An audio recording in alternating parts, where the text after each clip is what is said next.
I'm always up for a good spy movie or show, and now the new Prime Video series Citadel is coming to the platform. It's a weekly release, but I've watched the first 3 episodes. So is this something that's going to captivate you? 8 years ago, the independent global spy agency Citadel fell.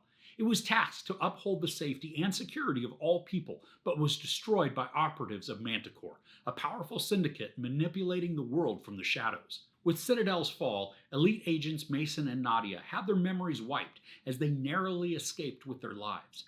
They've remained hidden ever since, building new lives under new identities, unaware of their pasts until a former Citadel colleague tracks them down to prevent Manticore from establishing a new world order. So this stars Richard Madden and Priyanka Chopra Jonas, along with Stanley Tucci and Lesley Manville. Now, the show is part James Bond and part Austin Powers, and I'm going to get to that in a second. The first 3 episodes are each around 35 to 40 minutes long, so these aren't a long binge. But the first 2 episodes, they're dropping at the same time, and then it's going to be a single episode each week. The premise is fairly straightforward, where there's all types of spy agencies around the world, like the CIA and the FSB. But then there's a super secret one that doesn't answer to any government, and they're called Citadel. They're kind of like phantoms, where their existence is really more of a myth than a known certainty. And then a nefarious collective known as Manticore wants to not only destroy Citadel, but also then take over the world by establishing a new world order. And this is where the presentation feels a bit like Austin Powers. The way they're introduced feels very much like a comic book or even a spy spoof. And I wasn't sure if I was supposed to take all of it seriously or not, especially because at one point, everybody is searching for the X case. Yeah, seriously, that's what it's called. I mean, very creative and not stupid sounding at all, right? The series opens with a fun action sequence on a train where we have a couple of close quarters hand-to-hand battles that feel like they came right out of Bullet Train. And the action's good, but the graphics, they're a bit wonky with a very green screen feel to the setting.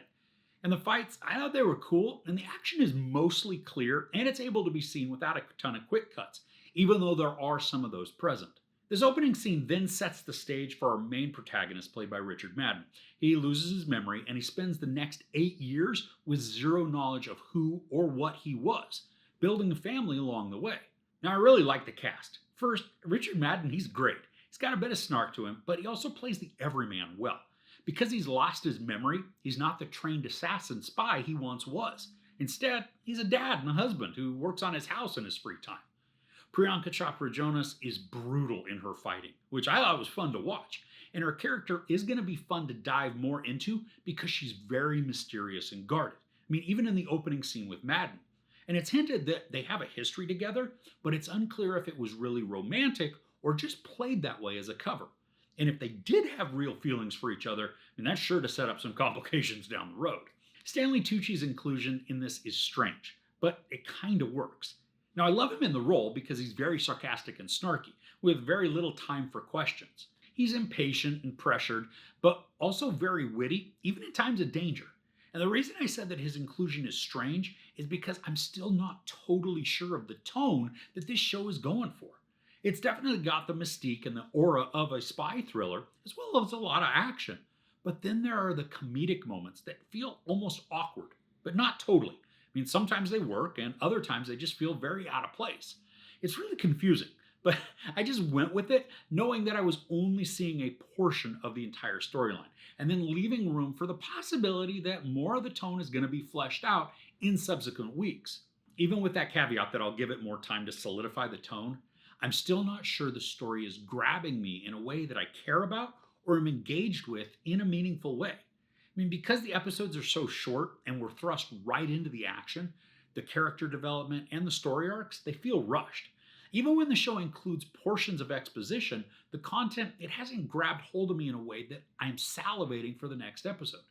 I am having fun, and the story does find more of its footing and groove in episode 3, but that's also a bit much to ask for an audience to watch over 2 weeks before they become invested, rather than just crafting a story that grabs us up front and then develops even more as the show goes along. Now, I did really like that there was a twist thrown into the 3rd episode. I think on one level it's a little predictable, but it wasn't telegraphed, so the surprise, it wasn't ruined. And it should set up very dramatic and exciting character arcs for future episodes. Now, I think the show has potential, and it might play up the cloak and dagger element to its advantage, But it also runs the risk of falling into something that's more spy versus spy than James Bond or Mission Impossible, especially if the villains aren't fleshed out in ways that showcase them to be ruthless and menacing. So, overall, the first 3 episodes of the Prime Video series Citadel begin to build out a world of intrigue and deception.